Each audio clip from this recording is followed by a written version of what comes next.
Peace and blessings, everyone. This is Raisa Giwala, the Muslim and divorce coach, and I support and guide divorced Muslim women in healing and opening the door to a new life of serenity, possibility, and abundance with reliance and certainty in Allah's plan. So today is day 3 of our Ramadan reflections journey. How's day 1 and day 2 been for you? What has come up for you? I can't wait to connect with you in our group and read all your comments and engage with you and share our experiences together, because that is really how we move through life going forward, right? Together, helping each other, growing from each other, learning from each other, because we're not meant to be here alone. So today, I want to share a little bit about how submitting to Allah's divine plan and will and wisdom brings you peace and serenity. Remember that you are responsible for your intention and your effort, and the outcome is not in your hands, not in my hands. It's out of our control, right? So we're going to be talking about how do you interpret no as the answer to your plan. No, it's not going to go your way. It's not going to go according to your plan. You know, the outcome that you envisioned or you wanted or you were attached to or you thought or you felt was the best with your human thinking, right? I envisioned a plan about me and my children, and that was one of my first dreams since I was a young girl. Was to always be a mother. That was the only thing I wanted to be in life, besides a mother first and then a teacher, and without even knowing what it entailed, right?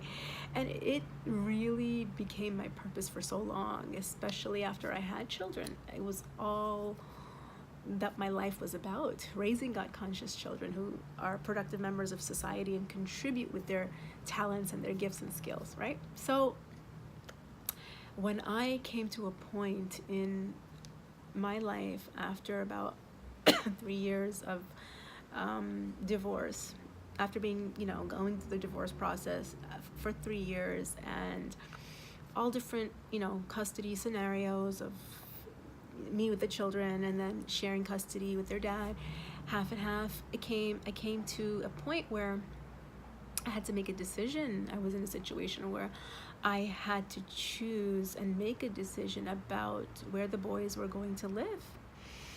And through that, it was very turbulent in the beginning until I understood the formula and I understood which direction I needed to go in. And, I had to stop resisting, because, making decisions based on fears that we as human beings create in our mind, like what is going to happen to them, what will they be exposed to, what will they not be exposed to, thinking and believing like I have what they need, right?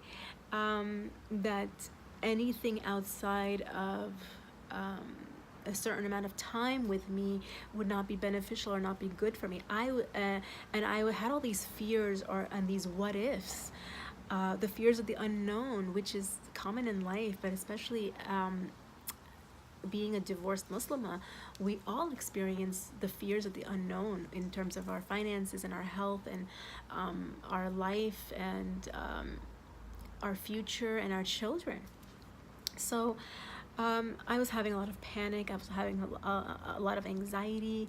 I was feeling really insecure, and I was kind of all over the place, thinking maybe I should do this, maybe I should do that. Anything to kind of help me get towards the outcome that I was thinking I needed or was right. And when that was becoming really hard, it only lasted, I think, for a matter of a few weeks. Now that seems like a really long time right now, but when that was going on, I came to a point where I couldn't I knew that I was resisting. I knew that I needed to let go. And it was really hard because, you can imagine it as you're going to the edge of the cliff and you have to keep going forward. You can't stop.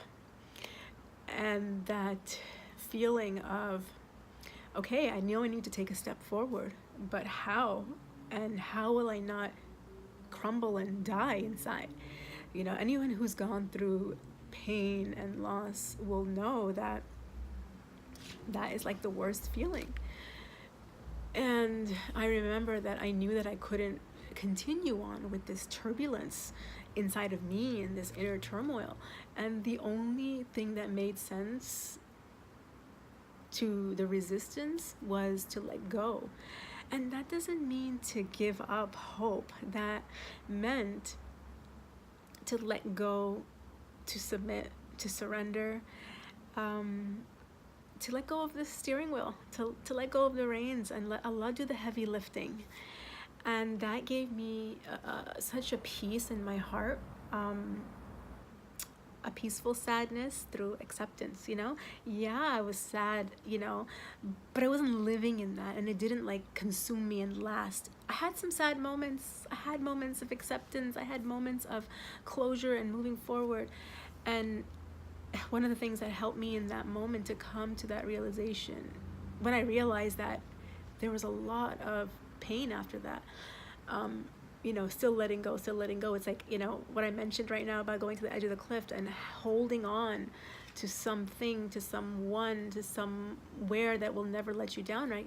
The rope of Allah, how we hold on to that handhold, that faith in the time of darkness or a time of fear.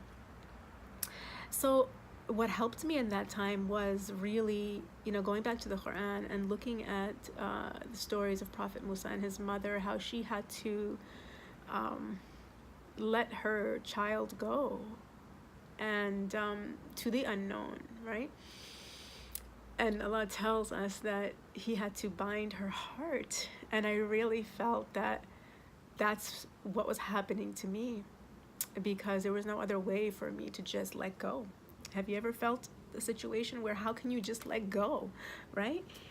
What will happen? So, who gets to decide what the best course of action is? Whose plan plays out? And what does that mean, the best course of action? How do you interpret a no that it's not going to work out according to your plan? I mean, we that we have that saying, we plan and then Allah plans, right? When things don't work out according to your plan, letting go is not a defeat.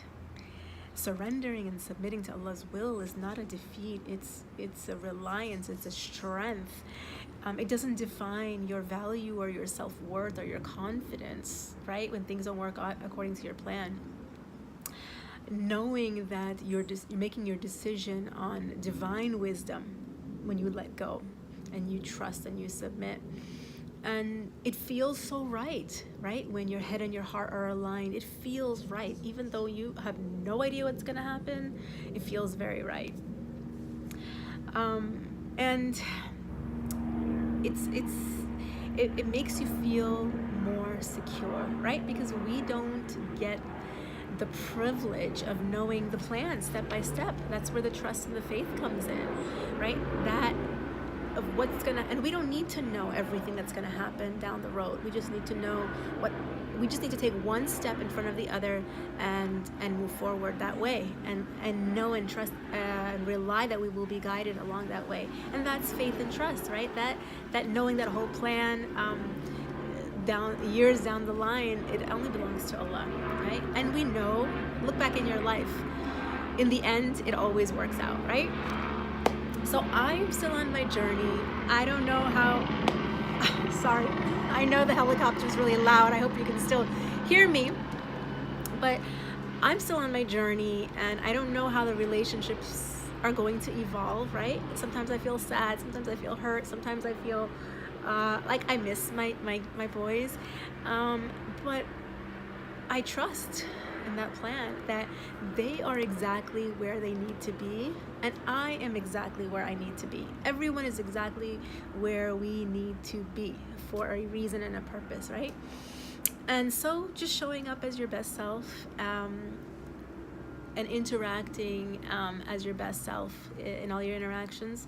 And it's okay, we mess up. I mess up lots of times, and that's part of the journey, accepting that and moving forward with that, and not living in feeling or thinking that it's the end of the world because it didn't go according to your plan, right? And any of the fears that I had, they're not real. I don't decide just because it didn't work out the way that I envisioned or thought. That doesn't mean anything.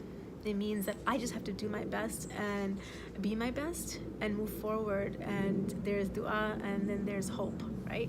So, and trust and know another place of comfort is you're only given what you can handle. And that you're okay even if you don't feel like you're okay, regardless of your circumstance or regardless of your situation. And Allah tells us in the Quran that we are only given what we can handle. So Allah knows that, hey, look, you're going to be able to handle this, you're going to be okay. And that with everything that every hardship that comes, there is some ease, there is some comfort to get through. So I see this as I've been given opportunities, my children have been given opportunities to live the life that we're supposed to live, to reach our potential, to fulfill our missions and our purpose. And for me, that's becoming clear. I know what my purpose was, and I can see what my purpose is now, and my mission is now in helping divorced Muslim women, creating a new life, a new chapter in their life. And for my boys, I don't know how their life is going to evolve. They're going to have their own journey, and but everything is good, alhamdulillah. It doesn't mean that there's no struggles. It doesn't mean that there's no hard times. It doesn't mean that we don't feel all the different feelings. Yes, but the trust and the letting go, you feel that you are being carried by something greater, by that force that no human being can give you.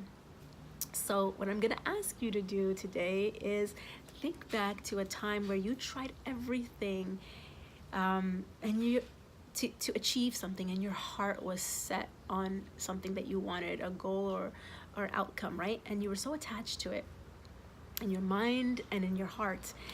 You knew what was best.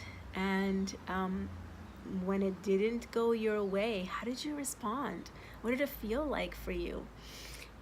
What helped you in those situations? And what helped you to get through, and how did you get through? Because we all have experiences like that, right? The outcome didn't go according to how we planned. So what I'm asking you today to do is go into the Facebook group, and under this video for day 3, write in your comments of a time where you didn't get the outcome that you were set on, and what happened, and what you learned from the situation. Thank you for being with me here today, and inshallah, look forward to talking to you soon. Take care, peace and blessings. Assalamu alaikum.